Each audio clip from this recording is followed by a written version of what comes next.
শনিবার সন্ধ্যা রাতে বিদ্যাসাগর ব্রিজ এলাকার একটি টমটম মোটর রিকশাতে চার্জ চলাকালীন হঠাৎ করে আগুন লেগে যায়। অভিযোগ, টমটম মোটর চালক নেশাগ্রস্ত অবস্থায় চার্জ লাগিয়ে বাড়ি চলে যান। কিছুক্ষণ পরেই এলাকাবাসী টমটম মোটর রিকশাতে আগুন দেখতে পেয়ে দমকল কর্মীদের খবর দেন।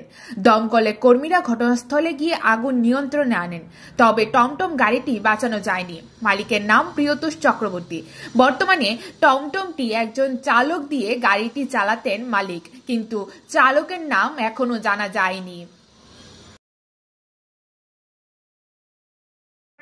খবর ছিল বিজয় পেমেন্টের লগে একটা ফায়ার কলেজে বা একটা দোকানে আগুন লাগছে। খবর পেয়ে আইলাম। এসে কি দেখলেন? এসে দেখলাম যে অটোটার ভিতরে একটু আগুন ছিল, আগুনটা আমরা নিভাই ফেলেছি। এটা কি অটো গাড়ি না টমটম রিক্সা? এটা টমটম চলেছিল। মানে অগ্নিকাণ্ডের সূত্রটা কি? ব্যাটারি থেকে লাগছে। কারেন্টের থেকে একবার দিকে ব্যাটারি একবার কারেন্ট। দেখি কারেন্টে